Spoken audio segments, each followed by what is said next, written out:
called the canaculum or the upper room. Now, if you look at the architecture, can you tell me from when is this architecture? Does anybody have a clue from? Byzantine? Okay, no. I'll give you a clue. Look at the arches and look how far down the pillar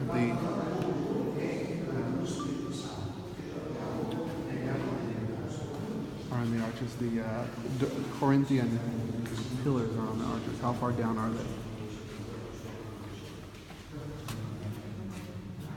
They're halfway down, right? That's it's called shoulder arches. It's typical Crusader style. Crusader. So this is a Crusader building. Later, when late 1099. 1099 to 1252, but here it's 1099 actually to 1156 because it's in Jerusalem. To 1156. And then Salah ad-Din conquered Jerusalem in 1156. And when he conquered Jerusalem, he turned the upper room into a mosque. Which is why you have the minbar here and the mihrab here. The mihrab points toward him. And the minbar is the minbar and the mihrab built by Salah ad-Din.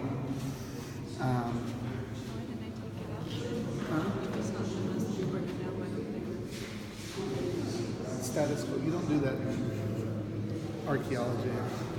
You preserve history, no matter what it looks like.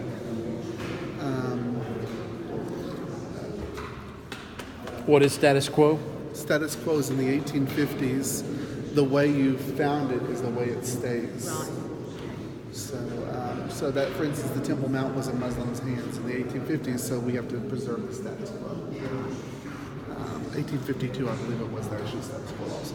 Anyway, so you see the architecture, and so you're like, what does this have to do with the biblical upper room? That's the question. What does this have to do with the biblical upper room? Because you have a Crusader building, Ayyubian Salah ad-Din, Ayyubian structures. What gives? Why is this called the upper room? So underneath this building here, underneath this building, if you go down these stairs, and we'll go down, you can get there by going underneath in a minute, you actually have what is believed to be today, and it's a synagogue. Today it's a modern day synagogue underneath here, which is why, even though this is the upper room, you are not allowed to take a mass. Because where did the first Lord's Supper happen? Right here, where did Jesus say, "This is my body given for you. This is my blood of the new covenant given for you"? Here in the upper room. So why aren't nobody taking masses? Because there's a synagogue underneath, and the synagogue forbids to have another religious service above it. So today it's just a memorial. But so underneath, is that King David's tomb? Remember I showed you the picture of King David? Is that King David's tomb? The answer is no. So what is it then? What is what they call King David's tomb underneath? Well, the first people to call underneath here King David's tomb was actually the Crusaders. The Crusaders called this the upper room and underneath the King David's tomb because they were reading the passage from the book of Acts where... Chapter 7. Yeah, where they're making this speech in the upper room and they're saying, and King David is buried here until this day. And they thought it meant like here, underneath the upper room. Not here in Jerusalem. Not here in Jerusalem. But according to biblical texts, we know where King David was buried. He was buried in the city of David, which is, we're going to go there later. So he's not buried here in the Western Hill. During King David's time, this was considered, the Western Hill was completely barren. So now that we've established the fact that King David is not buried here, so what happened when the Muslims came here and conquered, when Salah ad-Din conquered this from the Crusaders, he said, oh, the Crusaders said this is King David's tomb. King David is also a prophet with us, Nabi Dawood, among the Muslims. Nabi Dawood, oh my goodness, this is the tomb of Nabi Dawood. That's what the Crusaders said. So they built the mosque here and dedicated the tomb underneath as a mosque to Nabi Dawood. Years later, the Jews came here and conquered it. And they said, oh my goodness, this is King David's tomb. And so they built a synagogue there based off of misinformation that was spread from the Crusaders. Go figure. And today there's a Jewish synagogue under there today dedicated to King David's tomb. Now the Jews should know better because in their Bible it says King David was buried where? In the city of David. But so what is King David's tomb underneath here?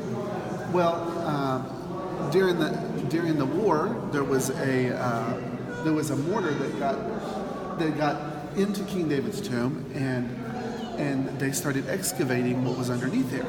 And they found something fascinating. They found a niche, they found a graffiti on a lower level that was dedicated to, that said, "Oh Jesus, that thou may live." So wait a minute, there was a church underneath here, an early church, and they found a niche that was the niche for the Torah scroll, so it was also a synagogue, but rather than the synagogue pointing towards the Temple Mount like most synagogue niches do, this is a big niche. I don't know if the early Byzantine Christianity had niches called abscisses. The abscess, it pointed east. The mosque had niches like this one called mihrabs. They pointed towards Mecca. And Judaism have niches that they put their Torah scrolls in that point towards Jerusalem. So all three, in the early days, I don't know if all three major religions had niches. But the smallest, the Jewish niches were the small niches. And so they put a little small Torah scroll inside of it. So this particular niche was a synagogue niche. It was not a church niche. And it was pointed, rather than the church, it was pointed towards the Church of the Holy Sepulchre, the place of the death, burial, and resurrection of Jesus. And it was dated to the end of the 1st century AD. So here you have a late 1st century AD church, synagogue, with the niche pointed towards the Church of the Holy Sepulchre. That's very rare, with a graffiti on it saying, "Oh Jesus, that thou may live." So what we have is more than likely the place of the Jerusalem Council, and the place of the upper room. And to add one more thing, this is what's called the upper city here. And in this particular area of the upper city, there happened to live a group of people called the Essenes. This was the Essene quarter. It was two quarters. One is Essene and the other the priestly quarter. But there were rich people that lived here because it was the upper quarter. It wasn't the lower quarter on the bottom, which was where the poor people lived, and the zealots. So here you're in the upper part of the city on the western hill, and you're like, okay, so the Essenes lived here. And so another reason we know that this is more than likely the place of the upper room, and I believe it is because when Yeshua, do you remember what happened when Yeshua was looking for a place to stay in the upper room, to a place to have his last Passover? Do you remember the story? What did he tell his disciples to look for? A donkey or a colt. A colt, and what else? Who would he borrow the colt from? How would he recognize the... tied up. Huh? Not tied up, but who was he to ask? How would he know? There was a specific person he asked. He said, look for this person. What person did he say? A man carrying a jug of water. Okay, wait a minute. Who fetched water in biblical times? Women. So Jesus is asking his disciples to find somebody who would be clearly distinctive in Jewish culture, a man carrying a pitcher of water. He could have maybe been a widower. I don't know, maybe. But more than likely, you're talking about a group of people who carried water. Was the people who were single, and according to Jewish law, it was a mitzvah to be married. If you were a widower, you got remarried as quick as possible, because in Judaism it's like a mitzvah to have kids and to be married. Commandment. It's a commandment, yeah. So, who were these people?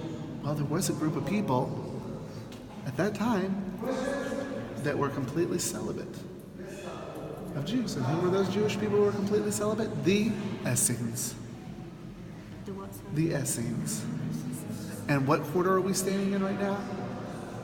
The Essene quarter. Okay? So, you've read about the Essenes before, like Josephus Flavius talks a lot about the Essenes. There was basically three major groups of Jewish people: the Pharisees, the Sadducees, and the Essenes. And so these were the Essenes that lived here, and this is why we also another proof text that this is the correct spot. Besides the fact that it has historical continuity from the late first century. So more than likely, this is where Jesus. You guys want to say anything like three major events happened here. Three major events happened here. Actually, four. If you think about it, four major events. The first major event that happened here was the last Passover meal.